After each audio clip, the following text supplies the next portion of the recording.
Olá, eu sou Lucas Barbosa Pelissari, professor da Faculdade de Educação da Universidade Estadual de Campinas, a Unicamp, credenciado ao Programa de Pós-Graduação em Educação dessa universidade e também pesquisador do Programa de Pós-Graduação em Ciência, Tecnologia e Sociedade do Instituto Federal do Paraná, o IFPR. Sou autor do artigo intitulado Reforma da Educação Profissional e Tecnológica no Brasil, 2016-2021, publicado pela Educação em Revista, periódico mantido pela Universidade Federal de Minas Gerais.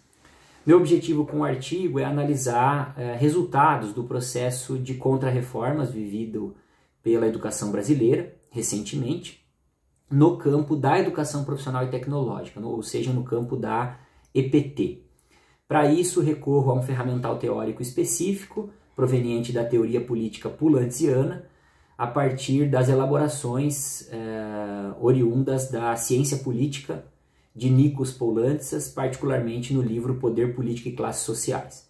Então mobilizamos aí o conjunto de conceitos, elaborados por esse cientista político grego, conceitos aí que envolvem as ideias, as noções de fração de classe, de conjuntura política e também de dispositivos jurídico-políticos. Recorro a um procedimento metodológico orientado pela análise de conteúdo para analisar então 3 grandes documentos e seus desdobramentos no campo normativo da política educacional brasileira. O primeiro deles é a BNCC, a Base Nacional Comum Curricular da Reforma do Ensino Médio.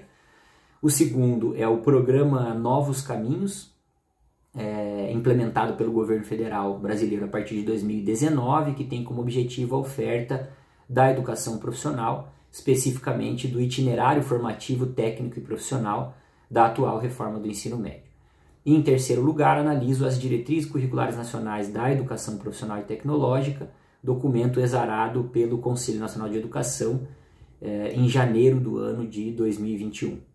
Concluo, a partir da análise desses 3 documentos e de seus desdobramentos, em favor da tese de que existe em curso no Brasil uma reforma específica da educação profissional e tecnológica.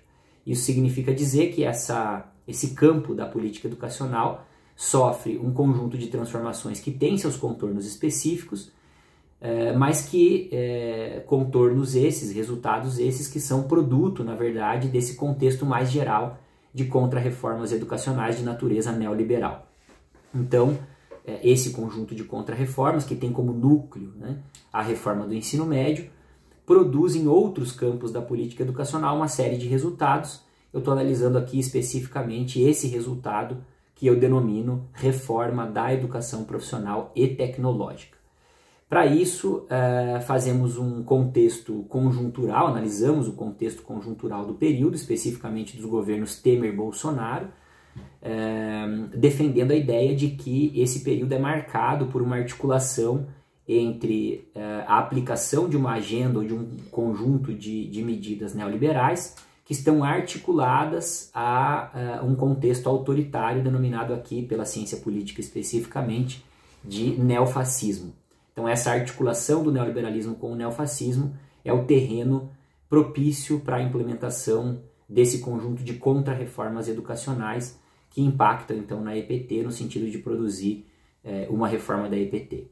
Construímos uma periodização dessa reforma da EPT em 3 grandes períodos, buscando identificar especificidades, detalhes e minúcias de cada um desses períodos.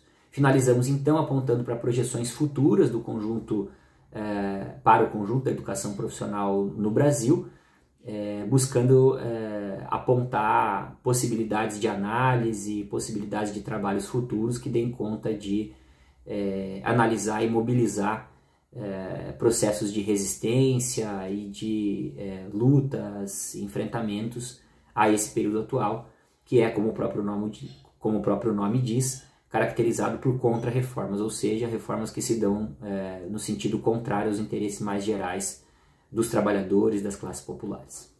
Obrigado, espero que gostem do artigo que está disponível para publicação.